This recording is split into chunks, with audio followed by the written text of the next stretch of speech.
Before delving into the period of the Third Reich, it is worth noting that women had some influence in helping the Nazis rise to power in 1933. After World War I, two major changes took place in Germany: the proclamation of the Weimar Republic, which marked the end of the German Empire founded by Bismarck, and the emancipation of women, a slow process, but one that was beginning to take off. By 1919, the newly created Weimar Constitution gave women something they had not had before: the right to vote. With universal suffrage, women could have a voice and a vote in the new Germany that was trying to rise despite the humiliating conditions imposed on the German nation by the Treaty of Versailles. Not only could they vote, but for the first time in German history, women would occupy seats in Germany's legislative chambers, at least legally. In practice, the reality was quite different. In the first elections held in 1919, 9.6% of the representatives to the National Assembly of Weimar Germany were women, 37 out of 416. Although the elected women influenced politics, they could not or did not intend to change traditional values. For a significant portion of women at the time, including some newly elected deputies, working was acceptable and even preferable, but the most important role for a woman was to be a homemaker. The Republic sought to return to conventional roles after years in which men were at war and women had left the home to work in factories. Policies were directed at promoting marriage and encouraging women to leave their jobs and return to the home. Women had become accustomed to working and having their own income, so the very idea of marriage initially provoked rejection or was simply put on the back burner. Women in the cities wanted to advance in their jobs while young and marry later in life. This led to a gender struggle that began to mix with the social conflict. In response to this, during the 1920s, the newly created National Socialist German Workers' Party, NSADP, adopted the idea of Volksgemeinschaft, the people's community, which sought to eliminate class divisions and shape the aspirations of both men and women in order to achieve a single family and national goal. By the mid-1920s, 7 years after the end of the war, women found themselves stagnating in the labor market. They generally did not reach high positions within companies and earned much less than men. With the Great Depression of 1929, these labor market frustrations intensified.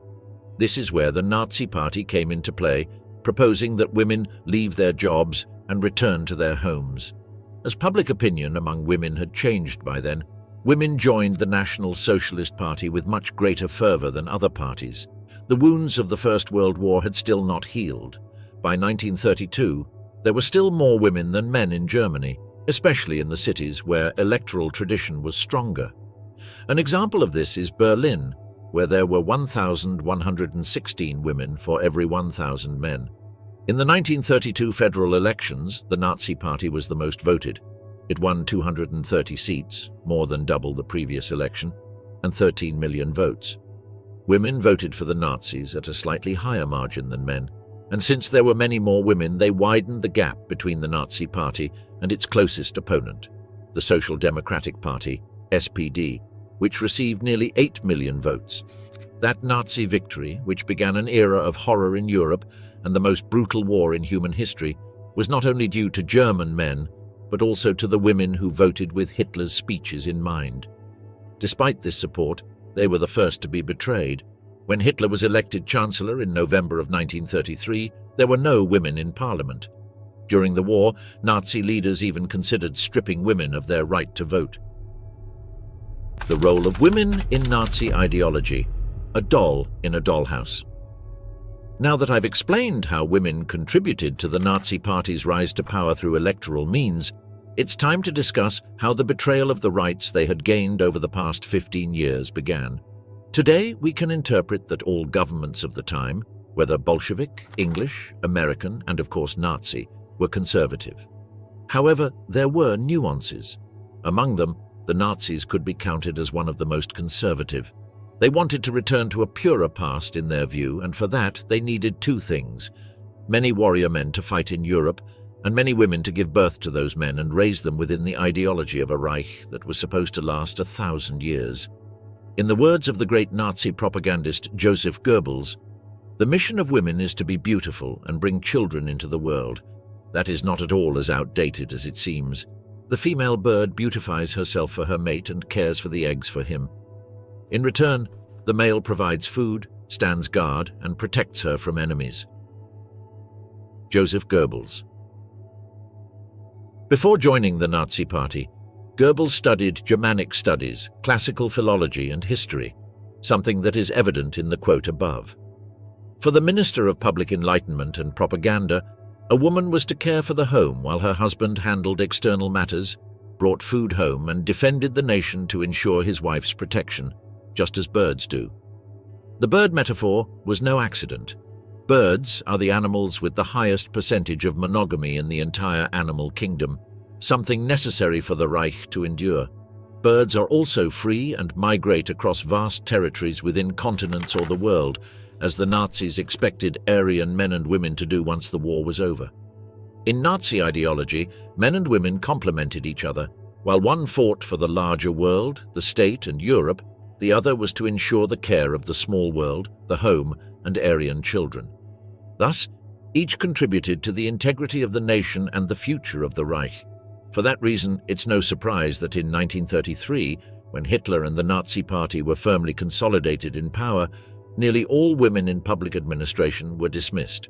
This reduced the number of teachers by 15%, and similar actions were taken with female doctors, lawyers, and women in German state philharmonic orchestras. That same year, the regime offered a marital loan in the form of a check to young couples who wanted to start a family. The loan amounted to 1,000 German marks, equivalent to about $5,750 in 2024 purchasing power. It wasn't a fortune, but it was certainly a relief for new German families hoping to start a home. But the loan was not given out of altruism. It was a measure to promote births among Aryan groups, who were the only ones eligible for the credit. The debt was reduced by 25% for each child born annually. If the couple followed this plan, by the 4th year of marriage with the birth of their final child, they would owe nothing to the Third Reich. Once more lands were conquered across Europe, male settlers would be crucial for Aryanizing each territory. But the martial atmosphere and this separation of roles clashed head-on with reality. Starting in 1934, just a year after the dismissals, many women gradually returned to teaching. University education was another issue that saw both progress and setbacks.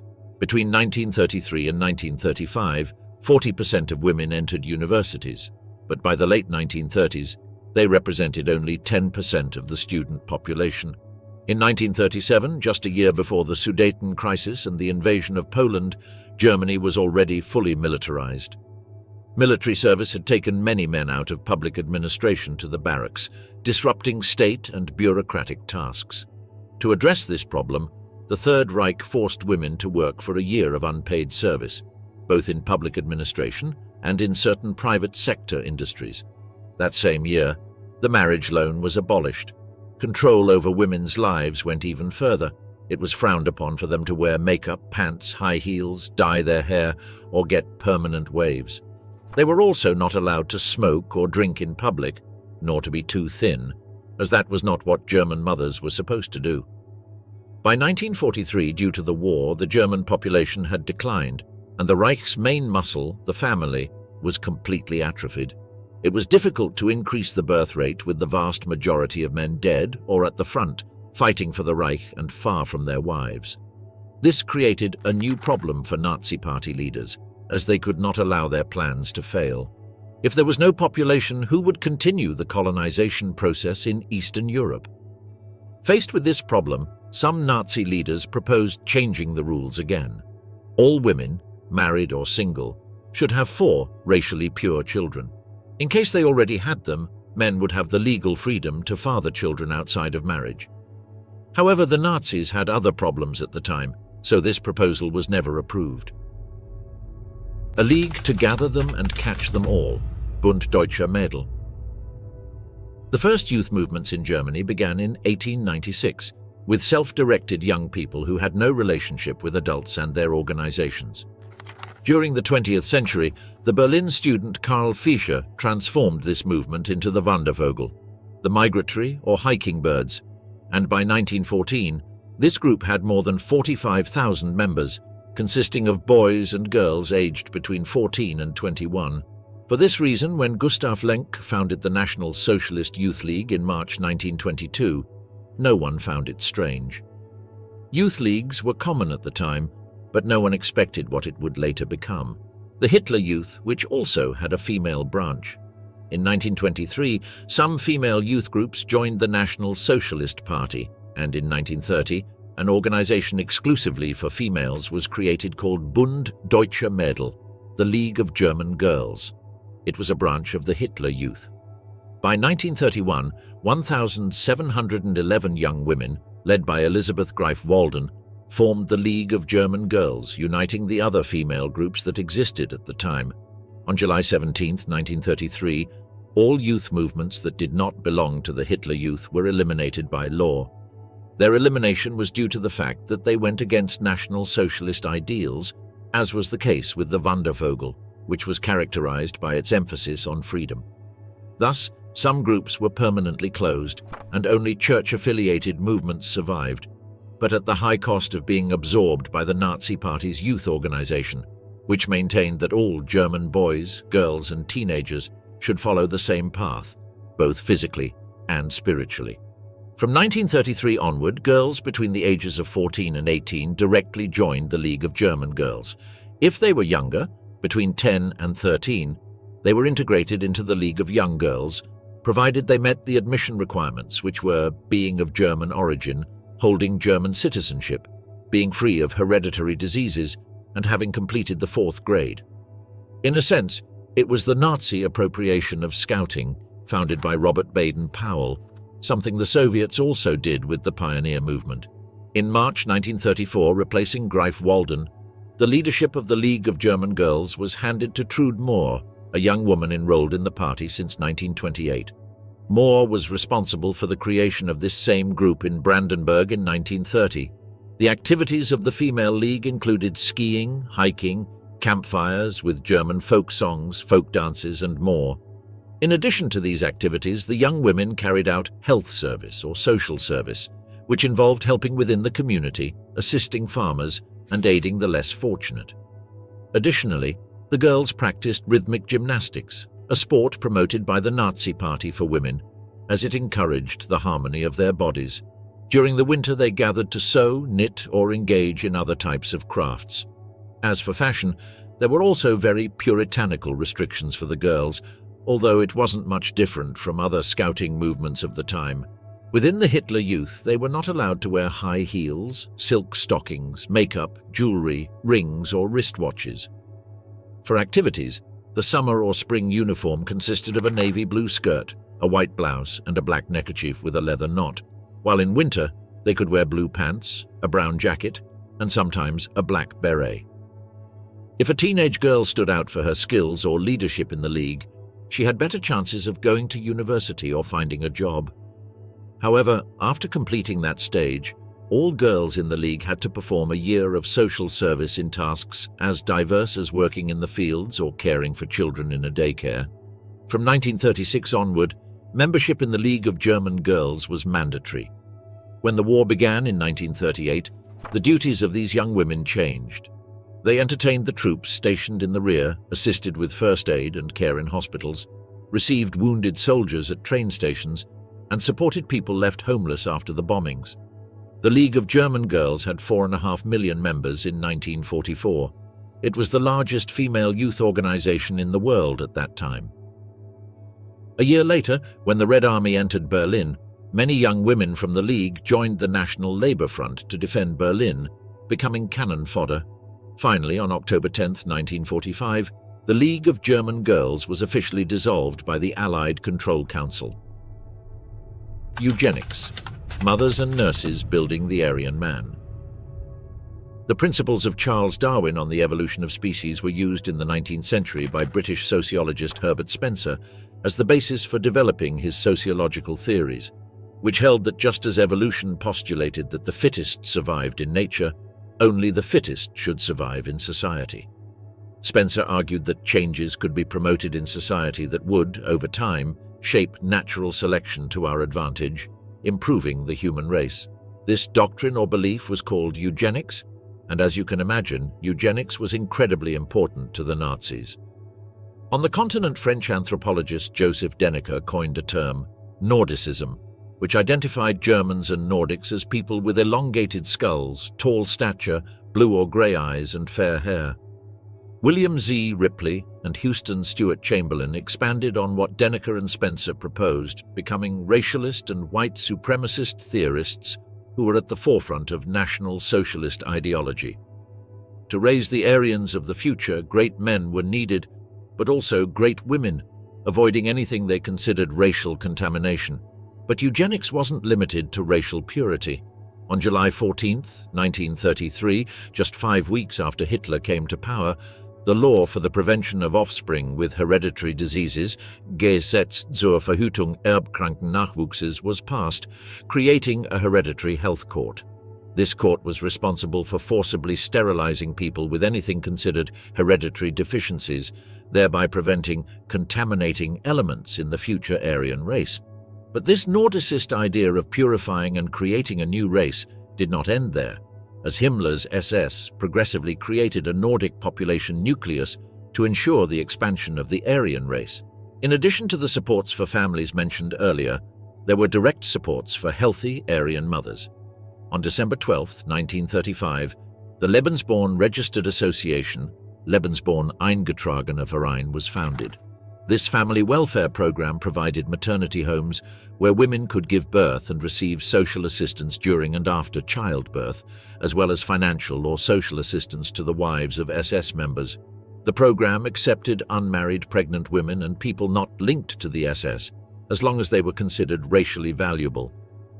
Additionally, nurses played a fundamental role during Nazism in implementing the Reich's eugenic and Nordicist ideas. To maintain control and ensure that births were pure, the Nazi regime carried out the Action T4 program. This infamous program's mission was to systematically murder all children with physical or psychological conditions. Specialized units were created for this purpose, and their agents were Nazi nurses or midwives who were required to report births and inform their superiors if a child was born with a disability. In exchange for this report, they received cash bonuses. Around 600,000 nurses were trained in basic eugenics and Nordicism. Once a child with certain conditions was born, their job was to persuade parents by explaining the innovative treatments and best care that Nazi doctors would offer their children, leading them to controlled spaces where they ultimately died. Starting in 1939, Hitler authorized a large-scale massacre aimed at eliminating adults with physical and mental disabilities. Many were sent to concentration camps to test the gas chambers that would later be used in the Holocaust. By 1941, people with conditions were killed by other methods, such as lethal injections of air or medication, oral overdoses, and starvation. Each was carried out by Nazi nurses under doctors' orders. Hedwig Potthast and Lena Heydrich, women and lovers of SS leaders. The officers of the German Secret Service are well known, but they also had wives and lovers who are less recognized. Two of them are Hedwig Potthast and Lena Heydrich. Hedwig Potthast was a woman who was a member of the League of German Girls. After finishing high school, she enrolled in the Mannheim Business School to train as a bilingual secretary. There, she eventually met Heinrich Himmler in 1934, who offered her a job in Berlin in the state offices of the secret police. Eventually, in 1938, she became his lover. For a man of such importance to be openly unfaithful was an affront to German society at the time. In an attempt to clean up his image, Himmler tried to justify his extramarital relationship with Potthast by allowing SS men to have children outside of marriage, including himself, of course. German society and the upper echelons also condemned this, but that did not stop Potthast from having several children with Himmler.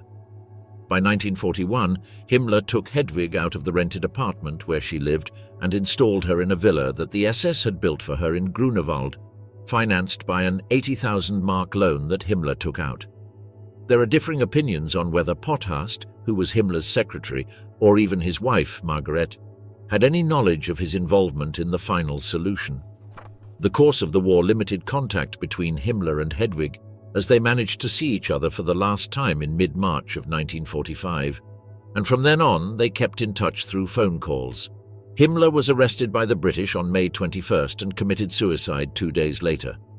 When Potthast found out, she left her home in Aachen and went with her children to the Pole family's house in Rosenheim, where she was arrested at the end of June by the United States Army. However, she was soon released after claiming she had nothing to do with Himmler's affairs or ideology. She then moved to Teissendorf, adopted a different name, and lived discreetly until she passed away in Baden-Baden in 1994. Another partner of the great SS leaders is Lina Mathilde von Osten, a vocal National Socialist activist who eventually married Reinhard Heydrich, who until then had little interest in Nazism. That same year, Lina convinced him to join the SS. Heydrich joined the Nazi Party on June 1, 1931, and secured an interview with Heinrich Himmler, during which he was offered a job. By August 1st, just 15 days after joining the SS, Heydrich was promoted to head of the Sicherheitsdienst des Reichsführers SS, SD, the SS intelligence service. By the end of the year, he was again promoted to Sturmbannführer, commander of the assault unit. Later, the couple set out to form the typical German family with 4 children, as the Reich aspired to. If Himmler gave the Reich a bad image because of his infidelity, Heydrich gave it a bad image for allowing his wife's infidelities. It is said that Reinhard Heydrich was a workaholic to the point that he completely neglected his marriage and rarely slept at home. It is also said that Lina Heydrich was unfaithful to him with Walter Schellenberg and the painter Wolfgang Willrich. On July 4, 1942, Heydrich died from wounds sustained on May 27 during an assassination attempt carried out by Czech commandos in Prague on his way to his office. Lina was pregnant with their daughter, Marta. Because of her husband's death in action, Lina, who had become something of a Reich widow, received a lifetime pension from the government, continued to enjoy her residence on the outskirts of Prague, and was given a palace as a permanent residence in Fehmarn. At the end of the war, Lina was arrested and denied having any knowledge of the infamous acts her husband had been involved in. After her release, she moved to Fehmarn with her 4 children. Germany's First Lady, the life of Magda Goebbels. One of the most influential women in the National Socialist Party was Johanna Maria Magdalena, better known as Magda Goebbels. At the age of 17, Magda met Gunther Quandt, a widowed and wealthy German industrialist who had 2 young children. Quandt courted Magda until they married on January 4, 1921. 10 months later, on November 1st, their first child, Harold, was born. However, the luxurious life she led with Quandt was not enough, as constant arguments and accusations of adultery, which were never proven, led to the end of their relationship. In 1929, Quandt filed for divorce, leaving a generous amount of money in the settlement for his now ex-wife. Afterward, Magda and her son Harold moved to Berlin, where, thanks to her youth, beauty, and financial position, she had no trouble integrating into Berlin's upper class. On September 1, 1930, she attended an electoral rally of the National Socialist Party at Berlin's Sports Palace, where Joseph Goebbels delivered a speech. Goebbels' oratory and rhetoric impressed Magda, leading her to join the party that same month, where she volunteered for some time and quickly became a local leader. This caught the attention of the National Socialists, who decided to move her to headquarters as the secretary to Deputy Hans Meinshausen, who was close to Goebbels. There, Goebbels asked Magda to organize his newspaper article archives. Soon they began a relationship. On December 19, 1931, Magda married Goebbels, and they subsequently had 6 children: Helga, Heidel, Helmuth, Holder, Hedda, and Haida. Each name began with H, something attributed to the reverence that both Magda and Goebbels had for the leader of the Reich.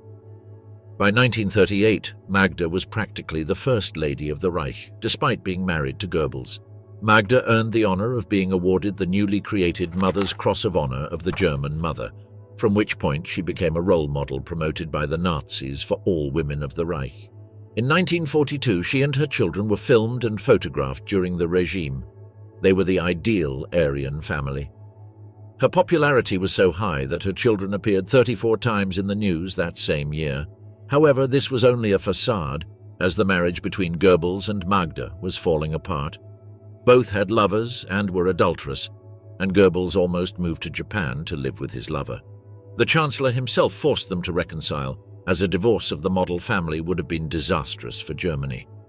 When the July 20th, 1944 assassination attempt, also known as Operation Valkyrie, occurred, Magda was at her country house on Lake Schwanenwerder. That had been her residence since the bombings in Berlin began. Upon learning of the assassination attempt, she had a nervous breakdown and telephoned Hitler to swear eternal loyalty to him and declare her willingness to die for him. Her devotion to the Führer was so great that, on April 22, 1945, she moved with her 6 children to the bunker where Hitler was, joining her husband and preparing to fulfill the promise she made to her idol. In a letter dated May 1, 1945, addressed to her eldest son, Harold, who was imprisoned in Africa, Magda wrote, "May God help me and give me strength to carry out the last and most difficult act. We have only one goal, loyalty to the Führer, even in death. Harold, my dear son, I want to leave you with what I have learned in life. Be loyal, loyal to yourself, loyal to the people, and loyal to your country. Be proud of us and remember us." That same night, Magda killed her children, and shortly afterward she committed suicide with her husband in the gardens of the Chancellery as a testament to her loyalty to Hitler. Germany's husband, the women who loved Hitler. Just like Magda Goebbels, another figure loyal to the Führer until the end can be mentioned. Hannah Reich crossed Berlin with Robert Ritter von Greim through Soviet artillery fire solely to see Hitler in his final hours.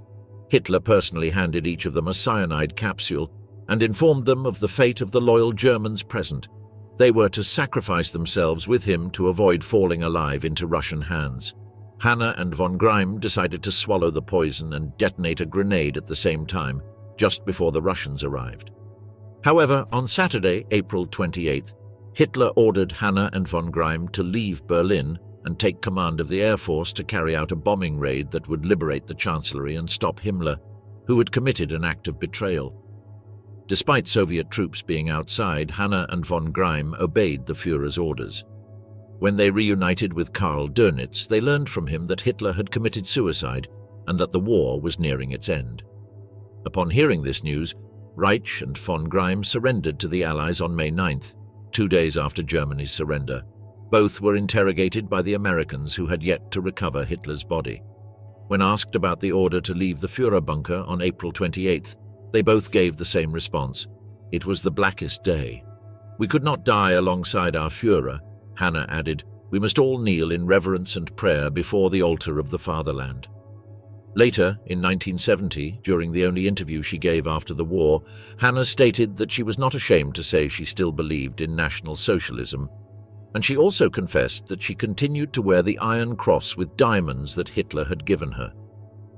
The devotion that Reich and Magda Goebbels felt for the Führer was not an exception, but more common than one might think.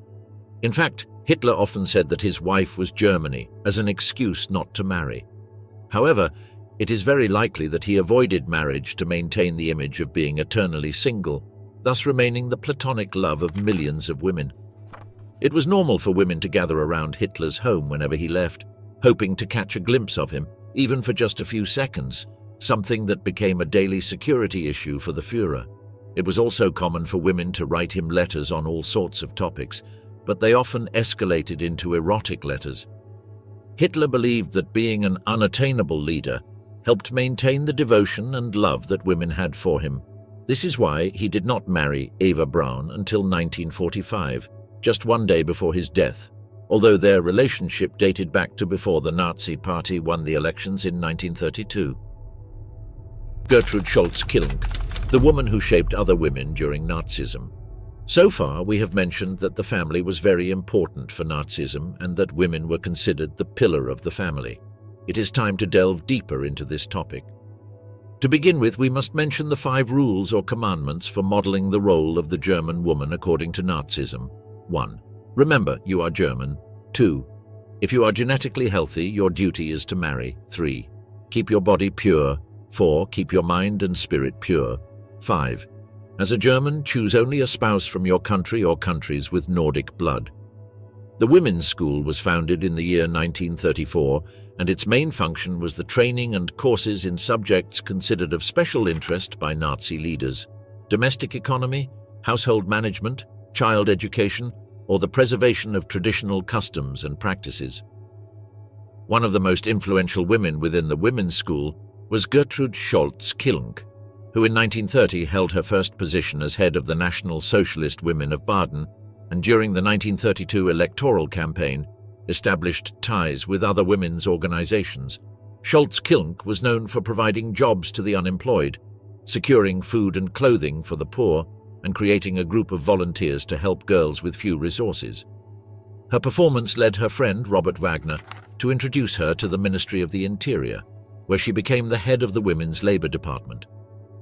A month later, on February 24, 1934, she was appointed by Hitler as president of the National Socialist Women's League, where she took charge of all German women's organizations. In 1936, Schultz Kil reached an agreement with Himmler to create a bride school aimed at selecting young women who were going to marry members of the SS.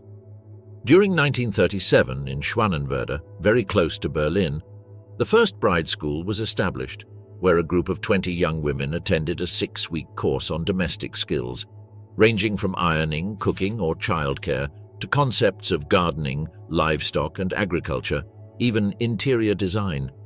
Additionally, they were taught manners to behave properly at social events, rules for maintaining proper conversation, and basic knowledge of race and genetics. Once the training was completed, the young women were granted an essential certificate for marriage, along with a book, The Tree of Life, which was considered an essential guide for their lives. In May of 1944, women had taken on new roles in factory jobs and as military auxiliaries due to the exhaustion caused by the war in German society. This prompted Schultz Kil to change her rhetoric. It was no longer about women as the foundation of the home, as it had been at the start of the war, but now they had a greater obligation that required combining the well-known household duties with a contribution to the war effort, both in the army and in heavy industry. The SS Kittens, spies and prostitutes in the Third Reich. We have already discussed the role of women as wives of SS members, but what about the women who were directly members of the organization commanded by Himmler? Every prospective SS woman had to belong first, of course, to the League of German Girls. Recruitment ads in the newspapers were quite convincing, telling women there was no better way to show their love for the Reich than by joining the SS. Naturally, many women signed up for the recruitment drives. These were generally women from middle or lower class backgrounds with various professions such as midwives, hairdressers, tram conductors, opera singers, or retired teachers.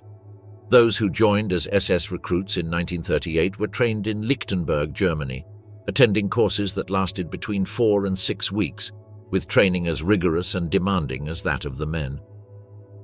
Starting in 1939, women began the induction phase at Ravensbrück Camp, Crow's Bridge, a model concentration camp, where they were transformed into feared killers. Upon completing their training, the new soldiers were incorporated into the SS Gefolge, the female branch of the SS, which was limited to voluntary work in the Notdienstverpflichtung, emergency service. The SS women handled auxiliary communications, telephone operators, radio operators, stenographers, for the SS, and in some cases they were guards in concentration and extermination camps, where many were feared for the crimes they committed and became infamous for their actions.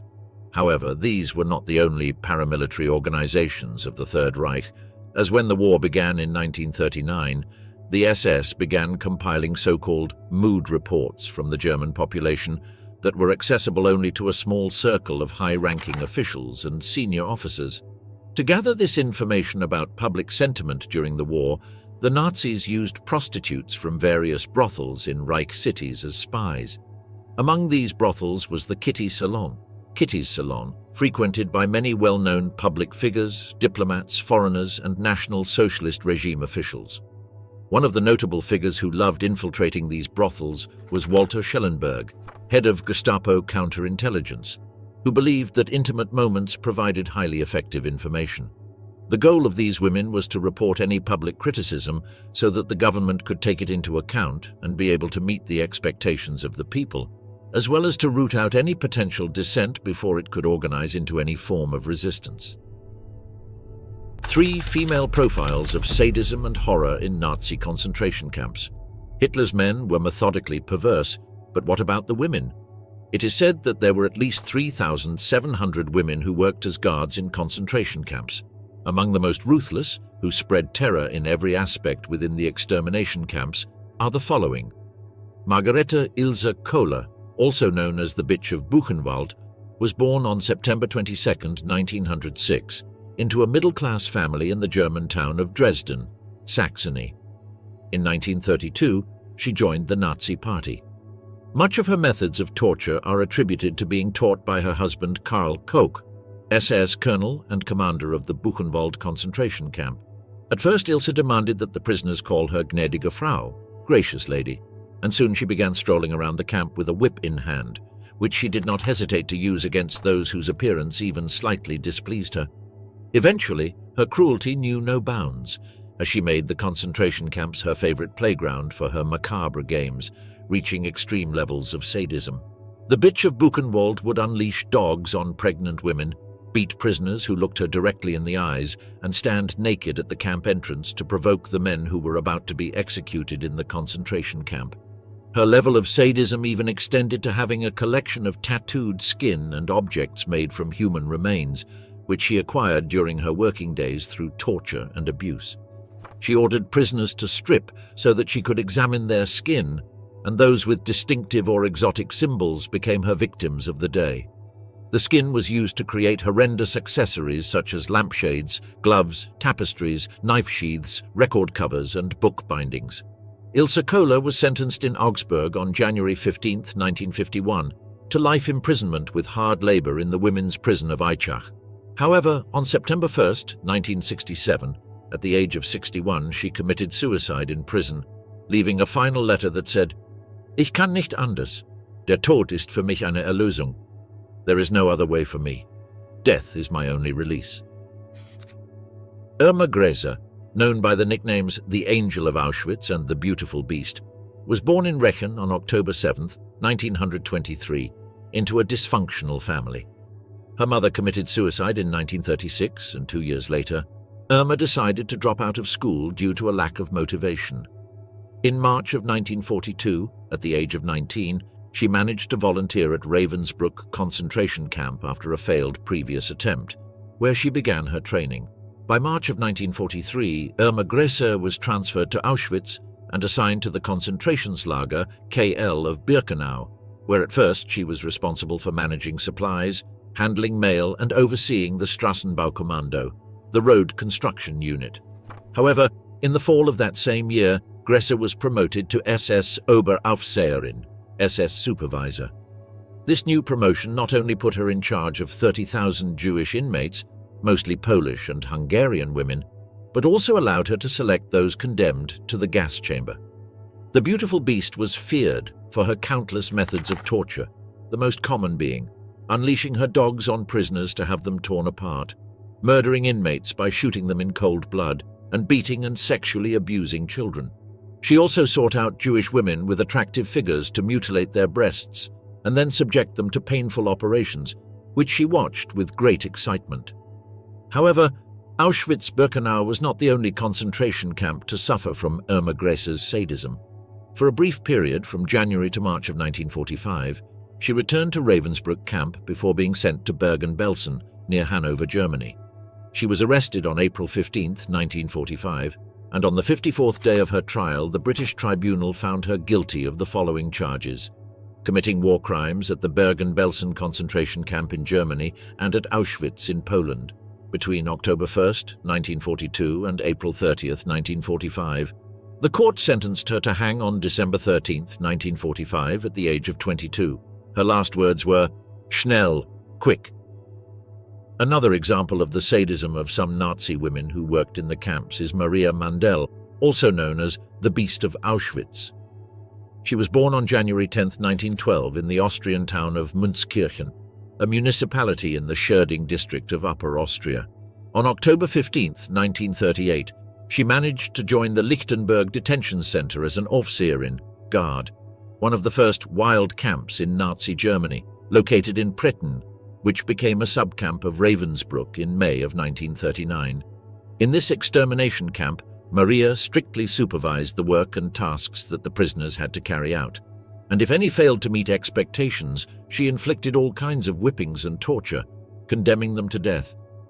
Her obsessive dedication to enforcing rules in the women's detention camp led her, from the fall of 1941 to the spring of 1942, to condemn countless prisoners for actions deemed crimes and prohibited within the camp, walking arm in arm down camp streets, visiting sick prisoners in the infirmary, staying outside the block without orders, or speaking or looking at a superior without permission. Mandel's favorite torture was to beat and kick prisoners in the abdomen or face while wearing gloves. However, these were not her only methods of torture, as one of the most atrocious was her selection of guinea pigs, where she grouped the fittest prisoners for painful operations and experiments, which in the medium term caused permanent disabilities in the captives she selected. The procedures involved the removal of nerves and muscles from the thigh or calf for experimentation, but without basic hygiene or sanitation. These experiments were performed with little or no anesthesia, and bandages, gauze, and cotton were not changed between patients. Some survivors of these macabre procedures took months to recover, and many lost limbs or their ability to procreate. In April of 1943, Mandel created the first Auschwitz Women's Orchestra, composed of prisoners solely to satisfy her love of music. The captives had to play for her while Mandel selected who would go to the gas chamber. She also used music when separating the healthy from the sick and when welcoming new prisoners. On August 10, 1945, Mandel was arrested by the Americans, who extradited her to Poland, where a Krakow court sentenced her to hang. She died on January 24, 1948, at the age of 36. Her last words were, "Long live Poland." The war after the war. The fate of German women in the early days of occupation. After the fall of Berlin by the Allied troops, German women faced a series of atrocities. From the moment Soviet, French, and American troops set foot on the territory, soldiers began to sexually abuse women without regard to age. They assaulted them in their own homes. This is a war tactic as old as history itself, but that it happened in the 20th century was alarming. The abuses by the soldiers were constant and occurred several times a day. This led many women to commit suicide or suffer horrific injuries, sexually transmitted diseases, and pregnancies. The majority of German women between 8 and 80 years old suffered these outrages. It is recorded that between April 17th and 18th, 1945, 500 women were assaulted and raped in the small town of Freudenstadt by French soldiers. The same happened to 600 women in Bruchsal and 385 in the Lake Constance area. Before reaching Stuttgart, French troops from these contingents violated another 1,198 women and even 8 German men. That same year, the village clinic in Karlsruhe recorded 276 abortions resulting from rapes that occurred between April and May. In response to these events, American forces banned rape, leading to court-martial proceedings for more than 700 soldiers. This was not the case for women on the Soviet side, as they continued to be humiliated and raped even after the war. The British did not openly rape like the French and Soviets, but they used their power to trade food or cigarettes for sexual favors. Because the war's advance and scorched earth policies had left Germany in ruins, many women had no choice but to resort to these favors. The Americans, who soon had much control over access to food, also resorted to these types of favors. The Rubble Women. German women begin the country's reconstruction. The destruction that followed the defeat was not limited to women but extended to the entire country. After the fall of the Third Reich, as revenge for the bombing in London and as a way to punish the population that had supported Hitler, the Allies dropped tons of explosives on German civilian targets. Of the 16 million homes the country had, 25% were in ruins and another 25% were in a state of disrepair. In divided Berlin, 10% of the buildings were irreparably destroyed. This was less damage compared to the outlying districts. In Mitte, Kreuzberg, Friedrichshain, Prenzlauer Berg, Tiergarten, and Wedding, the percentage of destroyed buildings reached 30%. The same was true in Dresden, which was completely devastated, or in Frankfurt, which had to be entirely rebuilt after the war. The Rubble women were aged between 15 and 50 and were forced by the Allied Council to help clear debris. Most of the men who had been on the front lines and survived were in prisoner camps. The work of these women consisted of picking up rubble with their hands to pile it into buckets or wheelbarrows, removing the remains of buildings with hand winches or picks. Then they had to dismantle the pieces of walls without breaking the bricks so that they could be reused in new constructions. Wood, steel beams, pipes, and other household items were collected to be reused by women across the country. The remaining rubble, which could not be used for the reconstruction of homes or buildings, was transported in wheelbarrows or buckets to fill the holes left by the bombs in the streets. In the case of women in the Western Zone, in the future Federal Republic of Germany, they were rewarded for doing this work with a little more food, or symbolically, they also received the highest ration card, which provided them with 700 calories per day. To give an example, American soldiers received about 1,500 calories during this same period, and currently, the WHO recommends consuming between 1,600 and 3,000 calories each day. Women on the Soviet side were less fortunate and much closer to starvation. Eventually, the men were released from prisoner camps. The war was over, peace had been signed, and the Third Reich had fallen. This was a detailed account of the story of German women during Nazi Germany, partially inspired by the book Valkyries, Women of the Third Reich by Miguel del Rey and Carlos Canales Torres, and the book Nazi Guardians, The Female Side of Evil by Monica Garcia Alvarez.